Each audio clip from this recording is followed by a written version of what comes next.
Bradesco. Entre nós, você vem primeiro. Boa noite para você. Boa noite. Os roubos a condomínios têm assustado os moradores em São Paulo. 28 suspeitos de invadir apartamentos foram presos só nos últimos dias. Bom, por causa dessa onda de assaltos, moradores investem cada vez mais em tecnologia para se proteger. 3 ladrões entraram de carro no condomínio em Osasco, usando um controle remoto clonado. Assim que viram os criminosos, os porteiros acionaram o 190. Ao perceber a chegada da polícia, 2 assaltantes fugiram. Um deles ficou para trás e foi preso. Ele tem 6 passagens por roubo a residências. Já são 28 presos por roubo a condomínios na Grande São Paulo nos últimos dias. Entre eles, Cleudson Leandro da Silva, o mentor da invasão a um prédio de alto padrão no centro de São Paulo. Na ação, em maio, a quadrilha invadiu 6 apartamentos e levou joias avaliadas em 3 milhões de reais. Preocupados com a ação das quadrilhas, os moradores desse bairro, na zona oeste de São Paulo, investem em equipamentos de segurança. As câmeras e os avisos estão espalhados pelas ruas. 170 equipamentos registram a movimentação de carros e de pessoas. Na central de monitoramento, os operadores têm a ajuda de ferramentas de inteligência artificial. Há 2 meses, o sistema de monitoramento aqui do bairro foi modernizado, com novas câmeras que registram os rostos dos pedestres. As imagens são enviadas em tempo real para o Smart Sampa, serviço da prefeitura que faz o reconhecimento facial e aciona a Guarda Civil quando algum foragido da justiça é identificado. Essa integração da segurança pública com investimentos privados traz cada vez melhorias maiores para a segurança dos cidadãos. Segundo a Secretaria da Segurança Pública, houve 1.429 roubos e furtos a condomínios no primeiro semestre no estado de São Paulo. Número 7% menor do que o registrado no mesmo período do ano passado. Você precisa estar sempre investindo, sempre pensando em como se proteger, em como ser um alvo mais difícil para aquela quadrilha. Chefe de facção criminosa é internado em hospital particular no Rio para passar por uma cirurgia. Polícia prende integrantes de quadrilha que vendia doces com drogas na composição em São Paulo. Uma semana depois de tarifas americanas entrarem em vigor, o governo apresenta plano de apoio a exportadores afetados. Medidas incluem adiamento de impostos, compra de produtos. Em troca, empresas precisam evitar demissões. Projeto de lei que aumenta a pena para abusos de menores na internet avança na Câmara dos Deputados. Ministro do Supremo Edson Fachin é eleito novo presidente da Corte. Posse acontece apenas no final de setembro. Em 40 anos, Brasil perde área natural maior que o território da Bolívia. Há 2 dias de encontro com Putin, Donald Trump promete consequências severas caso a Rússia não aceite um cessar-fogo. O atacante Yuri Alberto é operado às pressas.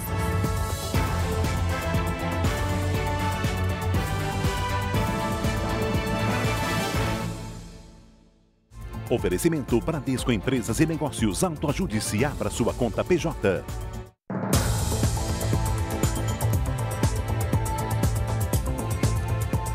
E essa agora, hein? 2 pessoas foram presas suspeitas de vender drogas misturadas a doces. A quadrilha vendia esses docinhos entorpecentes apenas pela internet. Os mandados de busca e apreensão foram cumpridos em 3 endereços da Grande São Paulo. Puxão, calma.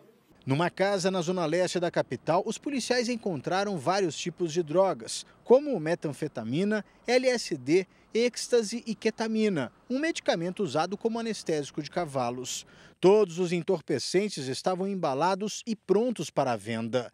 A quadrilha comercializava a droga pela internet. Anúncios eram postados diariamente em redes sociais com diferentes tipos de entorpecentes, alguns vendidos por R$600. A droga era escondida em embalagens de doces ou até mesmo injetadas em balas de goma, muito consumidas por crianças. As investigações começaram em julho do ano passado, depois da apreensão de um celular e da quebra do sigilo telefônico do aparelho, onde foram encontradas mensagens com informações de como a quadrilha agia. Os policiais conseguiram identificar uma elaborada estrutura de distribuição que usava motoboys por aplicativos para entregar a droga em diferentes regiões da Grande São Paulo. Ela pega um mercado de classe média alta. E elas utilizam os aplicativos de comunicação e também para venda, né? Usando inclusive o sistema delivery, né? Os investigadores ainda tentam descobrir quem fabricava as drogas. A partir de agora, nesse momento, as equipes já estão trabalhando para dar sequência, para ver quem fornece, as pessoas que compraram, que adquiriram. O empresário suspeito de matar um gari durante uma briga de trânsito em Belo Horizonte passou por audiência de custódia e teve a prisão convertida para preventiva. Novas imagens divulgadas hoje mostram o gari ferido logo depois de ser baleado. Este vídeo ajudou a polícia a identificar o carro do suspeito. Ele foi gravado por um dos garis logo depois que Laudemir de Souza Fernandes foi baleado. Esta outra imagem mostra um veículo do mesmo modelo e cor virando a rua onde o crime aconteceu. Segundos depois, Laudemir corre com a mão na barriga e cai na calçada. Testemunhas disseram à polícia que o motorista do carro se irritou com um caminhão de lixo que interrompia a passagem. Ele ameaçou a motorista e, mesmo depois de passar, parou o veículo e atirou. Laudemir foi socorrido, mas morreu no hospital. O suspeito do crime é o empresário René Júnior. Hoje, na audiência de custódia, a prisão do empresário foi convertida para preventiva. O juiz destacou a gravidade, o motivo fútil e a frieza na execução do crime, além do acusado já responder por lesão corporal grave contra a ex-mulher em São Paulo. O jornalismo da Record teve acesso ao vídeo da audiência. René nega participação no assassinato e diz que o carro identificado pela polícia não é dele. Quando ele aproximou, eu falei, esse carro não é meu. Meu carro não é um elétrico, é um híbrido. Você amplia a foto do carro, foi tirado, ele tem uma lateral com cromado. O híbrido do meu carro não tem essa lateral. A Polícia Civil quer saber se a arma usada no crime é da mulher de René, que é delegada. Ela também é investigada pela Corregedoria da Corporação. A polícia científica colheu material genético de parentes dos trabalhadores mortos na explosão de uma fábrica de dinamites na região metropolitana de Curitiba. Os profissionais tentam agora identificar as 9 vítimas. No dia seguinte à explosão, a fábrica deu início à limpeza de estilhaços no prédio administrativo. Familiares estiveram no local em busca dos pertences que ficaram para trás, como alianças, celulares e carros que pertenciam aos funcionários. Ao todo, 9 trabalhadores morreram, 6 homens e 3 mulheres. Alguns moravam perto da fábrica, na cidade de 4 Barras. Os parentes das vítimas cederam material genético à polícia científica para ajudar na identificação dos corpos. Os investigadores já sabem que 1 minuto antes da explosão, os 9 trabalhadores se reuniram para fazer uma oração. 3 testemunhas que teriam presenciado o acidente devem ser ouvidas nos próximos dias. Uma análise preliminar dos circuitos de segurança indica que as vítimas não manipulavam artefatos no momento da explosão. A fábrica de explosivos é especializada em materiais usados em grandes obras e mineração. O trabalho de retirada dos corpos conta com a ajuda de um mapa. Em amarelo, o local onde o acidente aconteceu. O perímetro em vermelho indica a área já vistoriada pelos bombeiros. Estamos encontrando mais materiais biológicos que estão, inclusive, até alguns mais íntegros, que vão facilitar o trabalho da Polícia Científica para identificar as vítimas. Depois de muita espera, foi divulgado hoje o pacote de medidas do governo federal para ajudar as empresas atingidas pelo tarifaço. Cristina Lemos, muito boa noite. O governo vai ajudar, mas exigiu uma contrapartida. Contrapartida importante, Mariana, a manutenção dos empregos. Boa noite para você, boa noite, Edu. Olha, para ter acesso às linhas especiais de crédito, as empresas não podem promover demissões em massa. A medida provisória, chamada de Brasil Soberano, apresenta um plano de 30 bilhões de reais em auxílios aos setores prejudicados pelas tarifas impostas pelos Estados Unidos. O presidente Lula anunciou as medidas no Palácio do Planalto, na presença de empresários, ministros e dos presidentes da Câmara, Hugo Mota, e do Senado, Davi Alcolumbre. O time do governo está passando a bola para o time da Câmara e o time do Senado. A bola está com vocês. O presidente reforçou o papel do Congresso porque a medida provisória precisa ser aprovada em até 120 dias pelo Legislativo para não perder a validade. Lula ressaltou a dificuldade de avançar nas negociações com o governo americano, pelo que chamou de contaminação da pauta política, mas descartou a possibilidade de retaliar os Estados Unidos. Nós não estamos anunciando reciprocidade. Veja como nós somos negociadores. Nós não queremos, no primeiro momento, fazer nada que justifique, piorar a nossa relação.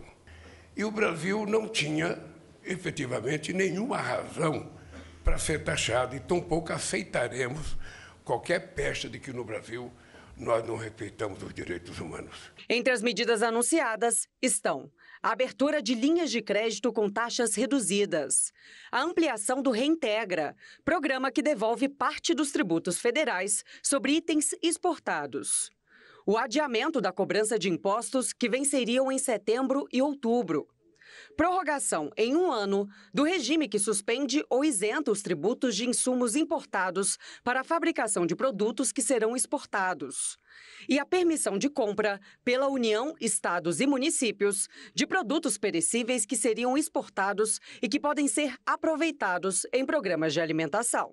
Em contrapartida, o governo exige a manutenção dos empregos.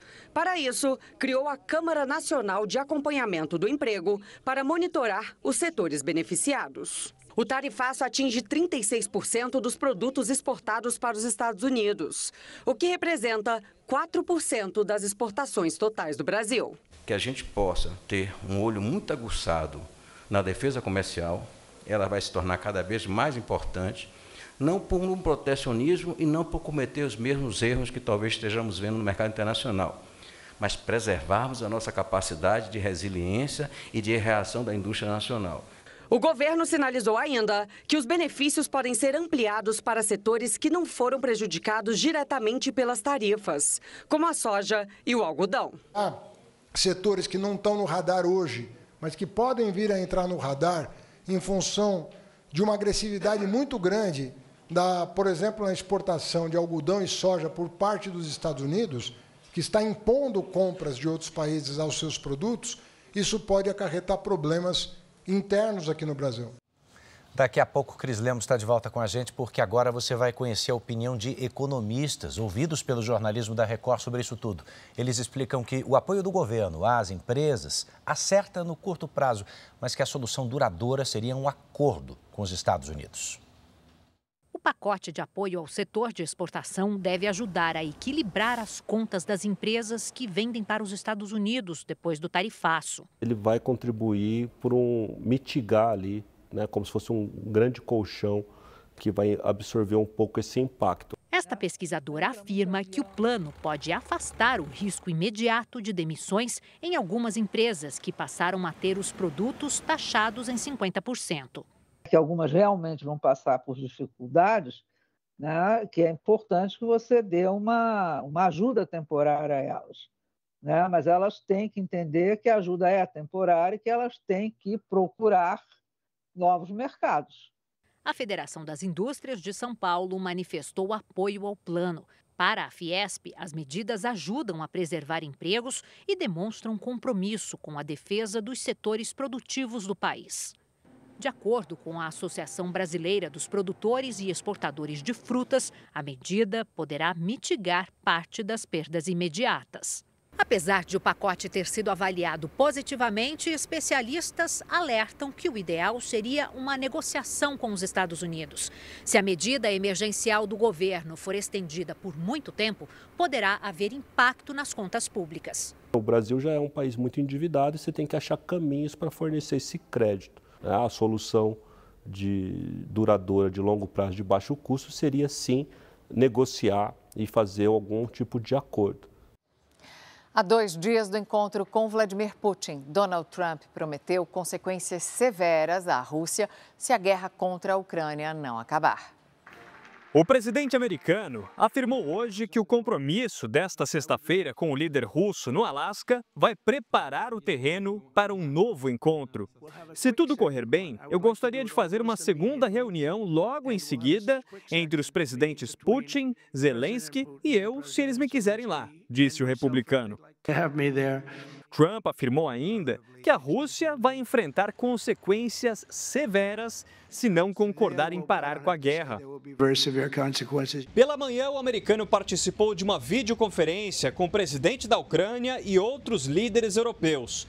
Donald Trump classificou a ligação como nota 10 e reafirmou que Zelensky vai ser informado sobre as conversas com Putin assim que a reunião acabar.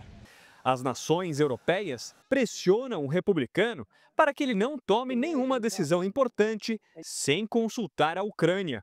Volodymyr Zelensky pediu aos aliados que apliquem sanções contra a Rússia. Putin definitivamente não quer a paz, acusou o presidente ucraniano. O Departamento de Estado americano impôs agora há pouco restrições e revogou vistos do médico Mozar Júlio Tabosa Salles e do ex-chefe de Relações Internacionais do Ministério da Saúde e da Organização Pan-Americana de Saúde, Alberto Kleiman. Qual é a alegação? É a suposta cumplicidade com o esquema de exportação de mão de obra do regime cubano no programa Mais Médicos. Esse programa foi criado em 2013 para ampliar o atendimento à população, principalmente em áreas remotas do país. Fontes do Itamaraty informaram que a situação vai ser avaliada com calma. O ministro da Saúde, Alexandre Padilha, disse que o governo não negocia a saúde e que o programa Mais Médicos vai sobreviver aos ataques. O chefe das Forças Armadas de Israel aprovou o plano militar para uma nova ofensiva na faixa de Gaza. O tenente-general Eyal Zamir se posicionou contra a operação na semana passada, mas hoje decidiu seguir os planos do governo de assumir o controle da cidade de Gaza, a mais populosa da região. O local é considerado o último refúgio dos terroristas do Hamas. E a prioridade é resgatar cerca de 50 reféns em cativeiro há quase 2 anos. Pelo menos 20 estão vivos. Em discurso, o primeiro-ministro Benjamin Netanyahu afirmou hoje que a diplomacia não é o caminho para acabar com a guerra. O premier ainda negou que Israel use a fome na faixa de Gaza como arma contra o Hamas. Aviões de 6 países lançaram nesta quarta-feira na região mais de 100 toneladas de ajuda humanitária. Crianças de Gaza também foram levadas para a Itália para receber tratamento médico. Hoje, aviões israelenses atacaram diferentes partes de Gaza. O governo disse que o grupo terrorista Hamas construiu túneis sob diversas casas e que evita ferir civis. Em outra operação, o exército eliminou o comandante de uma das principais unidades do Hamas. Abdullah Abdel Begin é apontado como responsável pelo sequestro de 3 soldados israelenses em 7 de outubro de 2023.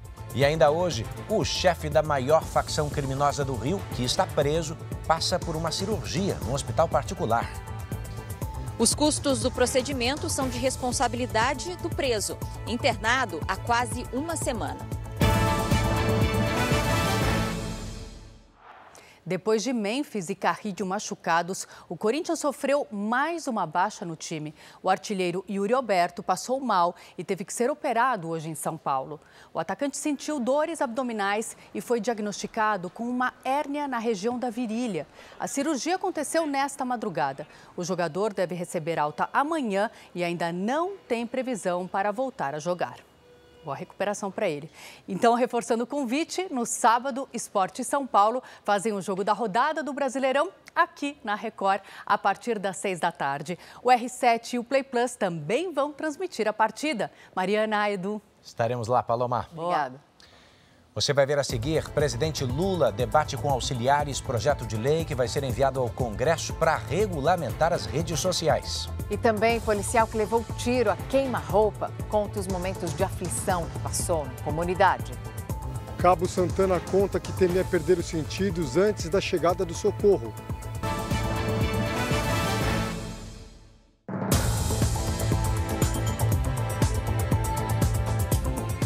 A casa do influenciador Ítalo Santos foi alvo de um mandado de busca e apreensão hoje em João Pessoa. As buscas no imóvel em um condomínio de alto padrão foram autorizadas pela Justiça da Paraíba a pedido do Ministério Público. Ítalo Santos não estava no local. Ele é investigado por suspeita de exploração de menores em vídeos divulgados na internet. Os perfis do influenciador nas redes sociais estão bloqueados e ele está proibido de manter contato com os citados na investigação. A defesa de Ítalo Santos não respondeu aos nossos contatos. Especialistas defendem que as redes sociais criem mecanismos para combater ou então remover conteúdos com sexualização infantil na internet. As publicações geram engajamento, visualizações, o que aumenta os lucros das plataformas. A exposição sempre foi uma preocupação para Priscila. Nada de mostrar Amanda, de 11 anos, sozinha nas redes sociais. O acesso da filha ao celular também é controlado. Ela já pediu para usar outras redes sociais, mas a gente achou que ainda não era o momento, porque são redes mais difíceis de supervisionar e a gente acredita que ela precisa de um amadurecimento maior. A preocupação com as imagens de crianças nas redes sociais ganhou força depois de denúncias sobre redes de pedofilia alimentadas por vídeos, mesmo sem qualquer teor sexual. O algoritmo facilita a disseminação desses conteúdos. As plataformas digitais também lucram com a circulação de imagens de sexualização infantil. As postagens são monetizadas, ou seja, o tráfego dessas fotos e vídeos na internet gera lucro para as redes sociais. Quem defende os direitos da criança e do adolescente diz que é urgente uma regulamentação que obrigue as gigantes de tecnologia a monitorar e excluir esses conteúdos. A maioria das principais democracias do mundo já tem leis que caminham nesse sentido, que protegem as crianças nesses ambientes. As redes sociais precisam derrubar um conteúdo que viole direitos de crianças de forma prioritária, derrubar e notificar as autoridades competentes. A Meta, responsável pelas principais redes sociais, disse que não permite conteúdos de sexualização de menores nas plataformas e que remove essas publicações. Uma exposição indevida pode causar sérios danos psicológicos, futuros, e é uma coisa que você não consegue remover, né, da internet. E essa adultização de crianças na internet também vem mobilizando governo e parlamentares.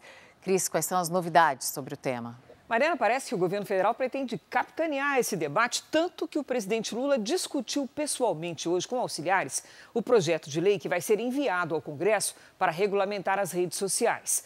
Outras medidas também avançaram na Câmara e no Senado. A reunião entre Lula e ministros foi no Palácio do Planalto. A proposta que regulamenta a atuação das Big Techs vem sendo discutida internamente há 2 meses.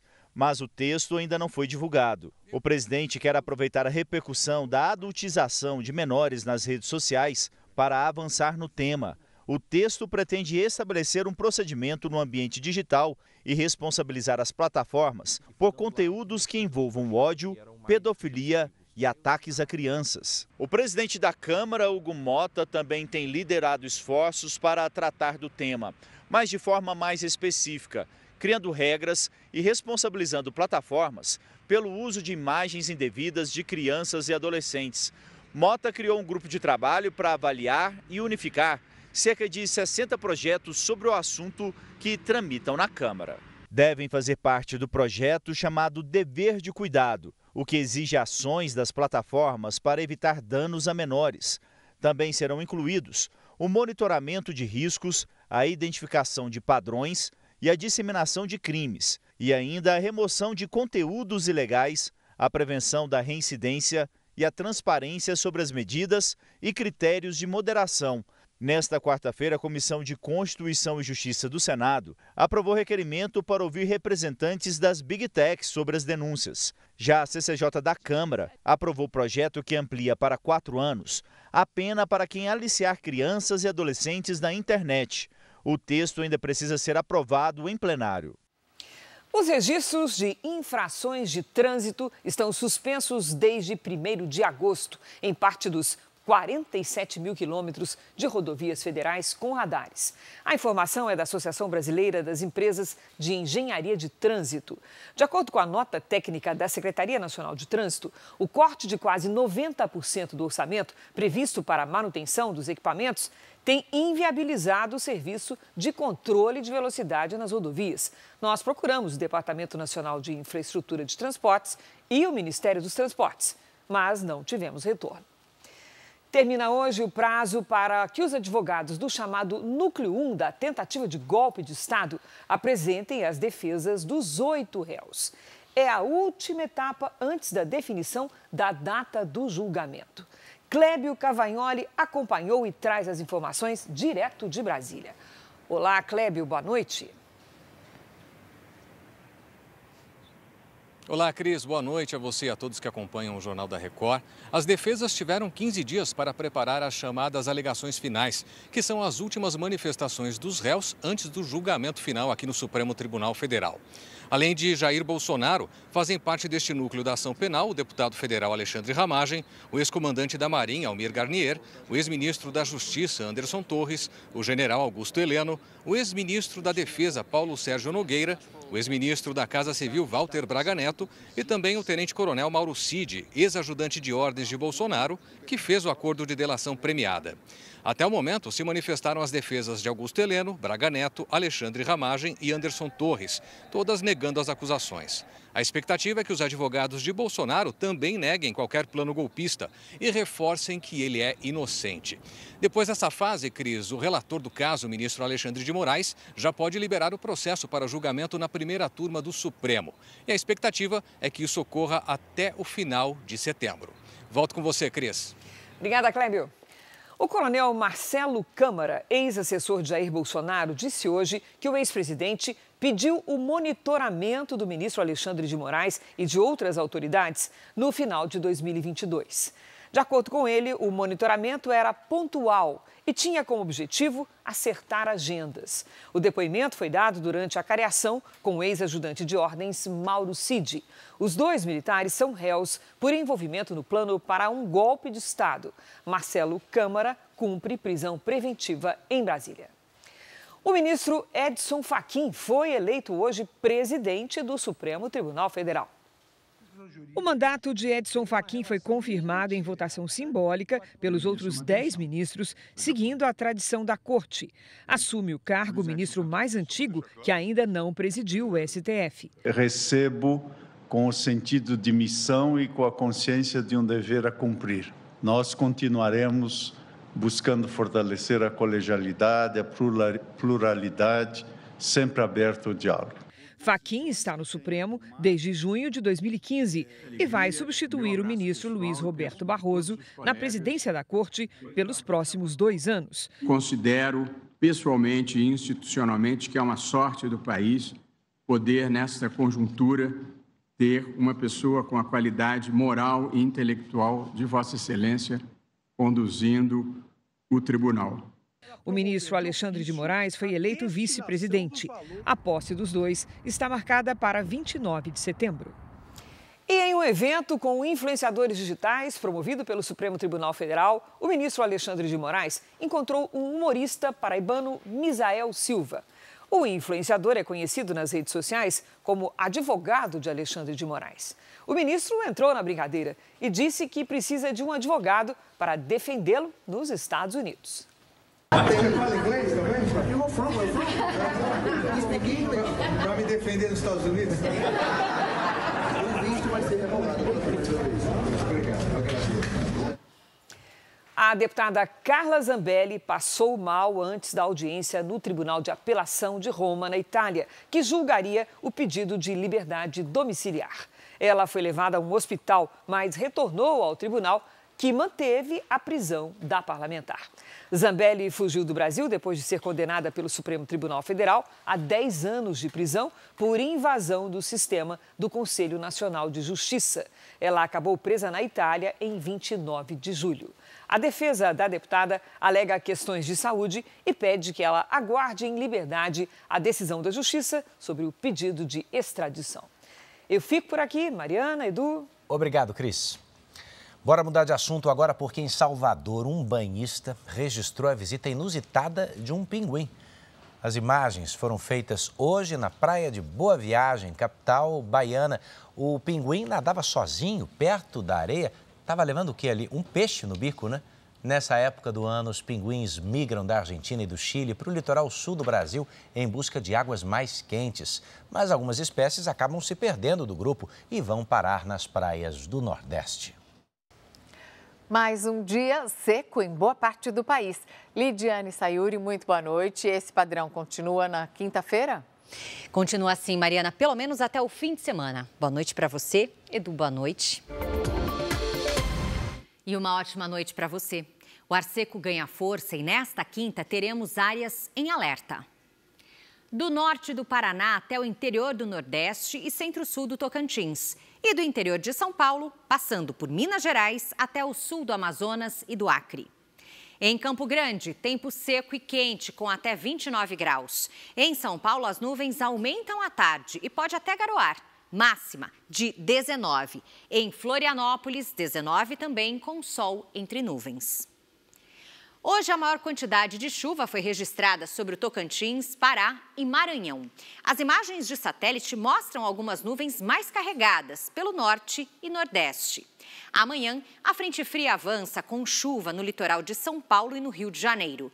No Amazonas, em Roraima, Pará e Amapá, tem risco de temporais. No litoral do Nordeste, ventos do mar favorecem as pancadas de chuva. Em Porto Alegre, máxima de 15 graus. No Rio de Janeiro, faz até 24. Em Brasília, 30. Em Natal, 29 e até 36 em Porto Velho. Tempo delivery. A Silvana é de Itabuna, na Bahia. Boa noite, Silvana. Tempo firme nos próximos dias. Em alguns períodos, as nuvens aumentam, mas não chove. Máximas de 27 e de 25 graus. O Lourenço é de Joinville, Santa Catarina. Boa noite, Lourenço. Quinta ensolarada com 19 graus e chance de chuva leve à noite. Sexta, mais nublada com 17 graus e chuva a partir da tarde. No sábado, pode chover novamente, faz até 19.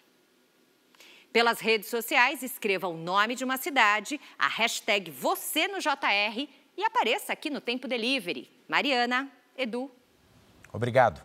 A Grécia enfrenta um dos piores incêndios florestais do ano. São mais de 20 focos. Um dos mais graves atinge a cidade de Patras, a 200 quilômetros da capital Atenas. Moradores tiveram que deixar a região às pressas. Cerca de 500 veículos foram queimados num estacionamento. Ao menos 3 pessoas morreram, 13 bombeiros ficaram feridos. A onda de calor, com temperaturas acima de 40 graus, somada aos ventos fortes, dificulta o trabalho no combate às chamas. 6 suspeitos morreram e um policial militar do BOPE foi baleado hoje durante uma operação contra traficantes da maior facção criminosa do Rio. 12 pessoas foram presas e 4 menores apreendidos. Motoristas apavorados precisaram sair do carro para se proteger dos tiros. A Avenida Ayrton Senna e a linha amarela, na zona oeste do Rio, precisaram ser fechadas. A polícia buscava por criminosos que fugiram de um cerco e se esconderam numa área de mata e no acesso a um condomínio. A entrada do condomínio foi interditada. A motorista que estava neste carro ficou no meio do tiroteio e passou mal. Ela precisou ser socorrida pelos policiais. No caminho, a gente vê diversas cápsulas deixadas para trás que indicam que os criminosos passaram por aqui. Por isso, durante toda a tarde, as equipes fizeram uma varredura em toda a área. Um policial militar do BOPE acabou baleado. Ele foi socorrido e levado de helicóptero para o hospital. O quadro de saúde dele é estável. O clima de tensão começou logo pela manhã, quando traficantes colocaram fogo em barricadas para impedir a chegada dos policiais. A operação nas comunidades da Gardênia Azul e da Cidade de Deus tinha o objetivo de cumprir mandados de prisão contra traficantes e combater o avanço da maior facção criminosa do estado. O Comando Vermelho cada vez mais, diferente do que se tinha ano passado, que era meio que assegurar o território deles, estão cada vez mais tentando expandir. Moradores fizeram um protesto contra a ação da polícia. Eles jogaram lixeiras e pneus na principal avenida da Cidade de Deus. um ônibus também foi atravessado. Os policiais também encontraram fuzis e munição. 17 escolas da rede pública e 2 unidades de saúde suspenderam as atividades. O Tribunal de Justiça manteve a prisão dos suspeitos de envolvimento num esquema bilionário de corrupção envolvendo a Secretaria da Fazenda de São Paulo. Todos os 6 investigados estão presos temporariamente, entre eles o empresário, dono da rede de farmácias Ultrafarma, Sidney Oliveira, 2 auditores fiscais da Secretaria de Estado e um executivo da empresa Fast Shop. Segundo o Ministério Público, o esquema movimentou mais de R$1 bilhão em propinas para o ressarcimento irregular de impostos. As defesas não comentaram a manutenção da prisão. Um incêndio atingiu uma fábrica desativada de fertilizantes na região metropolitana de Goiânia. O local armazenava material inflamável utilizado para a fabricação de fraldas. O fogo começou no fim da manhã e ainda não foi totalmente controlado. Ninguém se feriu. No interior de São Paulo, um outro incêndio destruiu um depósito de materiais recicláveis. A fumaça escura tomou conta do céu da cidade. Helicópteros e caminhões-pipa foram acionados para combater as chamas. Ninguém ficou ferido. As causas são investigadas. A Guarda Civil Metropolitana de São Paulo prendeu um assassino foragido apenas 4 horas depois da expedição do mandado de prisão. Diego Henrique Rodrigues foi localizado com a ajuda do Smart Sampa, as câmeras de reconhecimento facial da Prefeitura. A GCM foi acionada e prendeu o foragido, acusado de homicídio qualificado. As vendas do comércio registraram o 3º mês consecutivo de queda e esse recuo no mês de junho foi de 0,1% na comparação com maio. Essa redução foi por causa da baixa no crédito, por causa da alta de juros, mas em relação a junho do ano passado, as vendas aumentaram 0,3%. E no acumulado do primeiro semestre, o aumento foi de 1,8%. Os dados são da pesquisa mensal de comércio que foi divulgada hoje pelo IBGE. 4 pessoas foram presas em Goiás, suspeitas de sacar ilegalmente o Fundo de Garantia de Trabalhadores. A quadrilha usava documentos falsos para movimentar a conta do FGTS. Imagens feitas pela polícia mostram a abordagem à suspeita já dentro da agência. Você tem algum outro documento aí? Não, nenhum. A mulher, com documento falso, tentava sacar R$120 mil de uma conta de FGTS que não era dela. Funcionários da agência em Cocalzinho, a 140 quilômetros de Goiânia, desconfiaram e chamaram a polícia. Você está preso, flagrante, tá? Os documentos falsos? Sim. Pode levantar, eu vou te algemar. Pouco depois de prender a suspeita, os policiais chegaram a outros 3 integrantes do grupo. Um deles estava de moto, perto do banco. Para! Outros 2 foram abordados e presos dentro de um carro. Os suspeitos foram indiciados por estelionato, uso de documento falso e associação criminosa. Os 3 homens tiveram a prisão preventiva decretada pela Justiça. A mulher foi solta na audiência de custódia. Segundo a polícia, ela foi cooptada por uma quadrilha que age em todo o Brasil. Eles tentavam sacar benefícios que estavam em contas inativas. Depende da pessoa que foi vítima constatar que houve esse saque ou da perspicácia do funcionário da agência bancária identificar que possivelmente se trata de um crime. Vamos falar de meio ambiente? Durante os últimos 40 anos, o Brasil perdeu uma área de vegetação nativa maior do que a de todo o território da Bolívia. Esse foi o período de maior prejuízo para o meio ambiente desde a colonização do país. Mais de 111 milhões de hectares, o equivalente a 13% de todo o país. Esse é o tamanho da área de vegetação nativa devastada pela ação humana entre 1985 e 2024. Esse processo, no começo, eram grandes áreas desmatadas. Você tinha um processo muito conhecido de remove a madeira que tem valor comercial.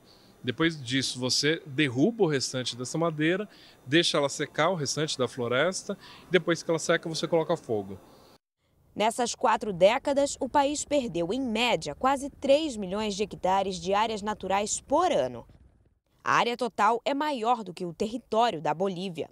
A Amazônia foi o bioma que perdeu a maior extensão de cobertura verde no período analisado. Foram mais de 52 milhões de hectares. Em seguida aparece o Cerrado, com 40 milhões de hectares. Você pegar a área da Amazônia, você tem uma lei, o Código Florestal, diz que cada propriedade deve preservar 80% do seu território, enquanto no Cerrado essa lei diz 20% do território. Nos últimos 10 anos, a degradação voltou a crescer. Enquanto a mineração aumentou, a expansão agrícola desacelerou em todos os biomas. Um festival de cinema, hein? O de Gramado começou hoje no Rio Grande do Sul, o mais tradicional evento cinematográfico do país. Está esperando receber aí umas 400 mil pessoas. E muitos artistas. Até amanhã será realizada uma mostra de produções estudantis. A abertura oficial será na sexta-feira. Gramado, na Serra Gaúcha, está pronta para mais uma edição do Festival de Cinema.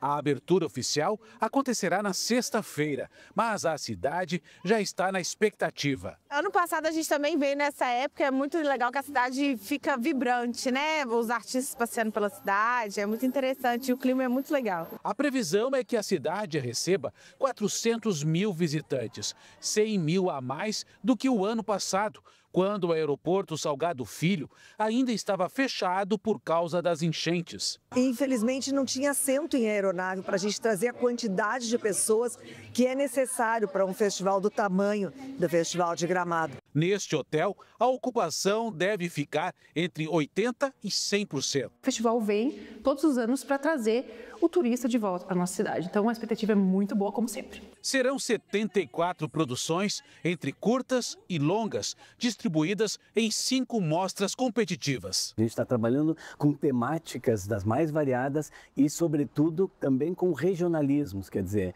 são filmes que representam o país. O Festival de Gramado vai até o dia 23 de agosto. Nesta rua que leva ao Palácio dos Festivais, o tradicional tapete vermelho já foi estendido.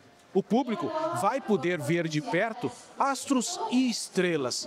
Por aqui também vão passar diretores e produtores do cinema nacional. O grande símbolo do festival é ele, o Kikito, criado em 1966 como peça que representasse Gramado. O troféu nasceu antes mesmo do festival, que só foi fundado 7 anos depois, em 1973. E agora um alerta. As autoridades chamam a atenção para os riscos das motos aquáticas. Uma série de acidentes nas praias brasileiras revela o despreparo dos condutores e a necessidade do reforço da fiscalização. A moto aquática se aproxima da faixa de areia em alta velocidade e atinge uma banhista que está na praia da Boa Viagem, em Salvador. O condutor não prestou socorro à vítima, que teve ferimentos leves. O acidente, na última segunda-feira, vai ser investigado pela Marinha. Jet ski não tem freio, então é muito complicado mesmo. É um risco total. Na Ilha do Combu, no Pará, uma batida entre uma lancha e uma moto aquática matou uma mulher no início do mês. Ela foi arremessada contra uma árvore. A Marinha do Brasil é responsável pela fiscalização e aplicação de multas e outras penalidades. A partir de 200 metros da faixa de areia, a embarcação deve ter a velocidade reduzida a 3 nós, o equivalente a 5 km por hora. Para conduzir qualquer tipo de embarcação, seja de lazer ou de transporte de passageiro, o condutor precisa ter habilitação. O processo é semelhante ao de uma autoescola, com prova final realizada pela Marinha, mas a falta do documento é uma das principais infrações registradas. Só neste ano, a Capitania dos Portos da Bahia apreendeu 54 motos aquáticas. Geralmente, com relação às infrações de moto aquáticas que nós temos verificadas no litoral brasileiro, nas águas interiores também, são infrações graves que envolvem a parte de condução imprudente da embarcação.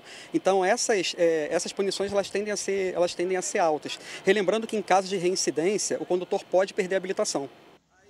Vem cá, conhece muita gente que está na fila esperando por uma cirurgia na rede pública? Você vai ver agora que um dos chefes do Comando Vermelho esteve internado num dos hospitais mais caros do Rio de Janeiro. Ele teve autorização da Justiça para fazer uma cirurgia na vesícula. O hospital em Botafogo, na Zona Sul, é um dos mais caros do Rio. A diária de internação é estimada em R$2.000.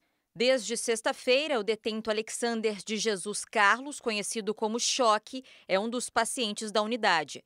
Chefe do tráfico de drogas no Complexo de Manguinhos, na Zona Norte, ele foi preso em 2008. É considerado de alta periculosidade e faz parte da cúpula do Comando Vermelho, a maior facção criminosa do estado. Choque recebeu autorização da Justiça e fez uma cirurgia de retirada de pedra na vesícula no hospital particular. A decisão tem amparo legal. O preso pode ser atendido fora do complexo penitenciário se a unidade não estiver aparelhada para oferecer a assistência necessária.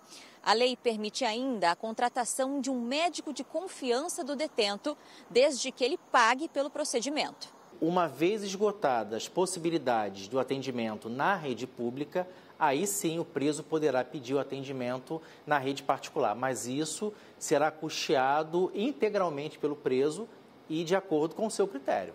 De acordo com a Secretaria de Administração Penitenciária, Choque ficou sob escolta de policiais penais. O hospital informou que o preso já recebeu alta. O policial que foi baleado na semana passada na comunidade de Paraisópolis, em São Paulo, fez o reconhecimento do homem que roubou a arma dele. O cabo Santana contou os momentos de tensão que passou logo depois. Os curativos no pescoço mostram onde a bala entrou e saiu. E comprovam que o cabo Santana escapou por muito pouco. Dentro das possibilidades que tinha, como o próprio médico falou, eu sou abençoado e eu sou grato por isso. Na quinta-feira passada, o policial participou da perseguição a criminosos envolvidos em 3 roubos na Zona Sul. De moto, o cabo Santana de repente se viu sozinho na comunidade de Paraisópolis. Ele abordou um dos suspeitos e, quando tentava dominá-lo, o homem atirou a queima-roupa contra o policial. Na sequência, um outro homem rouba a arma do cabo, que fica caído no chão. Eu passei a minha mão na linha de cintura dele, mas eu não localizei armamento. Se você tivesse visto que estava armado, o que seria diferente? Seria diferente que eu teria a oportunidade de me defender, né? Que a todo momento eu tentei preservar a minha integridade e até a das outras pessoas, né? O disparo de fogo naquele momento seria a última opção. Depois de ser baleado, o cabo Santana ainda teve a frieza de pedir apoio e enviar a localização para os colegas de polícia. Ele temia perder os sentidos no meio da comunidade e não receber ajuda. Copom, estou baleado, Copom, manda apoio. Me preocupei nesse sentido, de desfalecer e eu acabar sendo morto. Além do disparo de arma de fogo, uma outra possibilidade dos indivíduos voltarem, fazer disparo ou alguém bater com alguma coisa, atacar. A minha preocupação era essa naquele momento. Segundo a polícia, o homem que roubou a arma é Gabriel Vieira dos Santos. Ele foi preso no fim de semana. O homem que atirou foi identificado como Cauã Santos. Ele ainda está foragido. Cabo Santana vai ficar afastado das funções por pelo menos 30 dias, mas quer voltar a pilotar motos pelas ruas de São Paulo. Além do risco de ser policial em si, tem o risco da motocicleta, mas o que eu gosto é a motocicleta, então se depender de mim eu continuaria fazendo aquilo que eu amo fazer. A gente fica por aqui. À 00:30 tem mais Jornal da Record, mas você pode assistir a edição de hoje completa ou então ouvir a nossa versão em podcast no Play Plus em todas as nossas plataformas digitais. E não se esqueça que a programação da Record está ao vivo e de graça no Play Plus. Fique agora com Paulo Apóstolo e logo após Reis tem Patrulha das Fronteiras. Não perca. Uma boa noite para você. Boa noite e até amanhã.